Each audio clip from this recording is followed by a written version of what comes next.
Welcome back or welcome to the new viewers to this video where we'll be breaking down how to get to your first 10K and avoid injuries, build endurance for the long term, and also how to have a lot of fun during the preparation. Hi, my name is Lisa and I'm a running coach that will guide you to your first 10K. Let's dive in. So the first week, we're really going to focus on building your pace.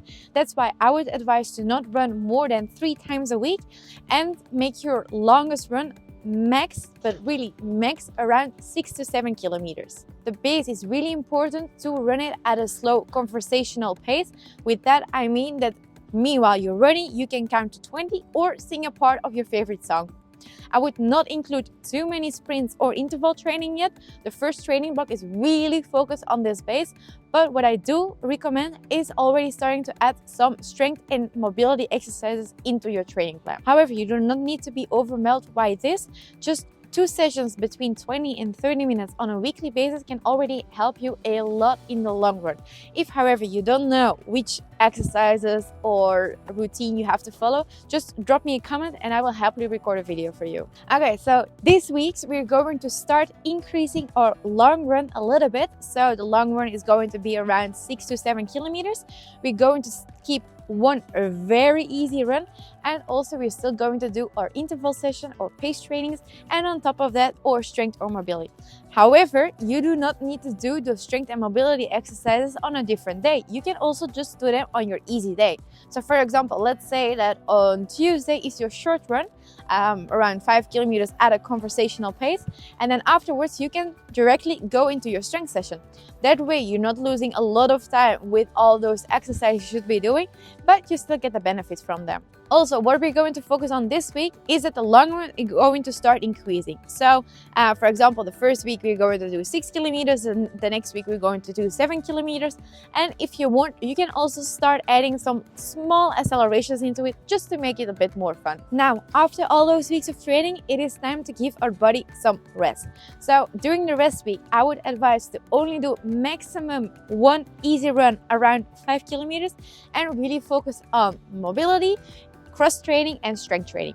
With cross training, I mean, for example, swimming, cycling, or just doing any kind of sport that you really like doing that doesn't put a lot of impact on your body, such as run. And then it is time for one of our final weeks. So this week we're going to maintain 3 weeks of running, 1 short run, 1 pacing run, so not maximum speed, but really focusing on a certain pace, and then 1 long run. During our long run, we're going to aim for around 8 kilometers.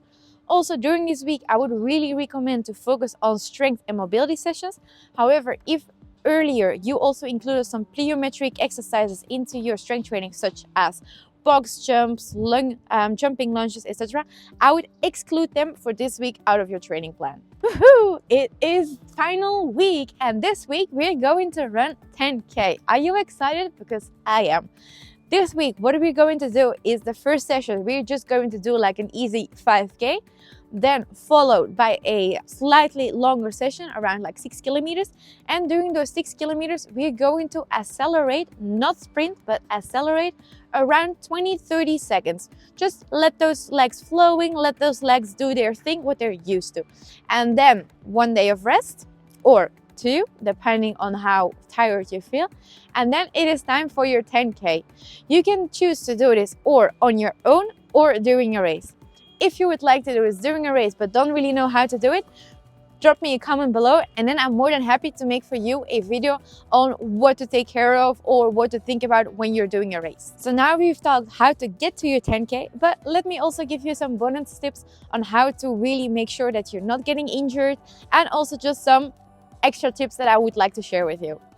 Some general tips when you're training for your first 10K is stay consistent.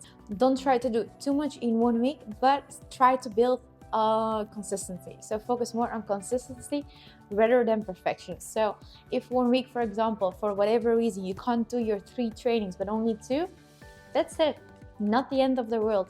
It's all about being okay with taking it at your pace and not focusing too much on the pace of others. Right now, we're still really focusing on a comfortable pace where it is very easy for you to keep up a conversation or sing a part of your favorite song. Then, because we're already going into a longer distance, it is very important to fuel and hydrate sufficient. So after your run, make sure you eat a meal that consists of carbohydrates and protein to ensure that your body has enough fueling sources to build itself up, restore itself to be ready for the next workouts. Hydration is also a very important part if you want to keep on making progress, so make sure you drink plenty of water throughout the day. And then last but not least, really listen to your body. So if one day you feel like you're getting sick, you're not really that motivated, and you just feel that your energy levels are low, be okay with taking a rest day. It is rest that makes you better, not overtraining. Once you start training for a 10K, I would advise to get a look at least at possible sport watches. So for example, just go for a simple one. You don't have to go for like the crazy expensive ones, but one that measures your heart rate, has a GPS in there, because that way you can really track your distance. And if you want, you can also add some music features to it, but a basic watch will do the trick. And then if you really want to be precise about your heart rate, maybe a watch won't be sufficient, but you can also add some heart rate straps into the mix. However, if you want to have more information about that, look at this video where I made a very good comparison between the three of them. Your first 10K is very important to have a good running shoe, and if you're not really sure what kind of shoe is good for you, then I would really advise to go to a specialized running store where they also take a video from your gait, because every person has a different gait, also different feet, and therefore you might like a different brand more than, for example, your running friend does. That's also why I would really advise you to try for yourself the shoes, different brands, and once you find a shoe that is very comfortable for you, stick to the brand, stick to the shoe size. And it's very important to choose a shoe that is well for you, that really feels comfortable for you, because investing in a good running shoe can really set you up for success